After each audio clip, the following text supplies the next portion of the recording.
Great to be joined by the guy who wears the best hats in town.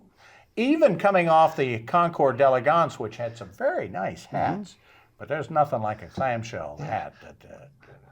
Where do you find these? Well, my female coworkers always find these hats for me, so I get to wear them. And just in case you're wondering, this is the clam, which is the oyster's best friend. Don't forget that. Okay, all right. So we're, of course, talking with Joe Cain at the Island Rec Center about Oyster Festival. Yep. This weekend.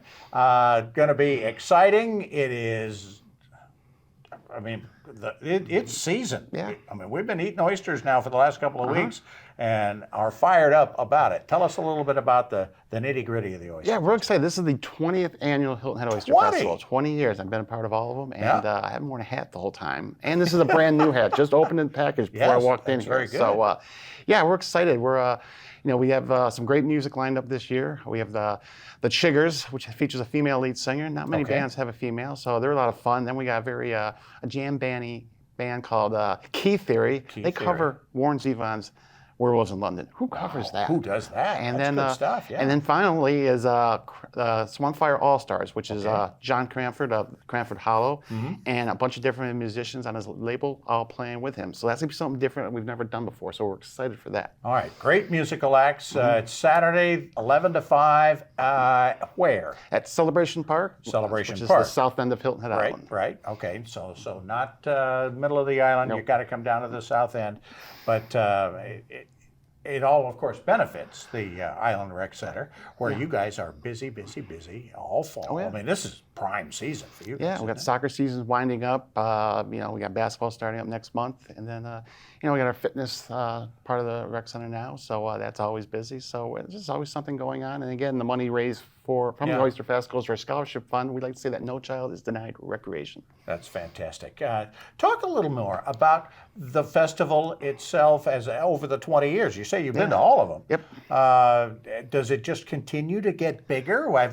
Does it not shrink and grow with the Oyster Festival or with the harvest, or does it just keep growing? It just keeps growing. And like I said, all the oysters are local. Roy Prescott of Roy's Place does the oysters for us. And then the one thing about it, about 20 tons of oyster shells have been recycled. That's another good part of it, isn't it? So we like to recycle the oyster shells. Do not throw anything else when you put the oyster shells, and it helps the environment. You've got special bins like for the shells, right? Yeah. And then away from all the other stuff.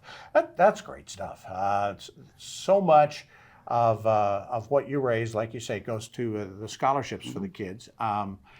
Because so that they can do things coming up in the spring when you're also going to be crazy. Yeah, like you said, if you can't afford to put your kid in summer camp or after school or play soccer or basketball, money's raised goes to help those families out. Because everybody thinks Hilton Head's rich. They're not. There are people out there struggle, and families need some help, and we want everybody to be able to do some recreation on this island. I've driven by the rec center over the last couple of weeks, and it's almost hard to find a parking place because you guys just have so much going on. Something always going on. There's all this pickleball going out in the backside of the gym, so that's crazy. And it's just that time. Is that the newest big thing? Is pickleball? I mean, has it just gone nuts? Can you keep up with it? Yeah, we got 6 courts at the rec center. Right now, there's probably 50 people out there. Wow. It's crazy. And there are new courts just down the street across 278. That's right. Also on the north end of the island, and of course Palmetto Dunes is doing a lot of it, and pickleball is taking over. It really is. It scares me. I refuse to attempt it, though. I'm just being... You haven't done it yet? I haven't played My varsity either. letter in high school was tennis, so I'm being a snob, so no.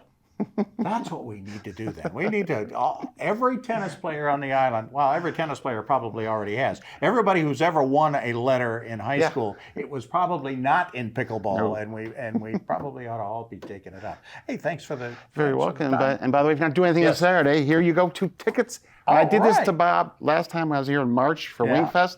Bob Stevens showed up. So I did show up. Betting he shows up again. I will certainly try. If I can get free, I will do that. Thank you so much. Of course, now I have to report on my taxes. But that's okay. Hilton Head Island's Oyster Fest coming up this weekend. Thanks so much, Joe Cain. For 2 words, be there. We'll be back with more of the WHHI Daily News right after this.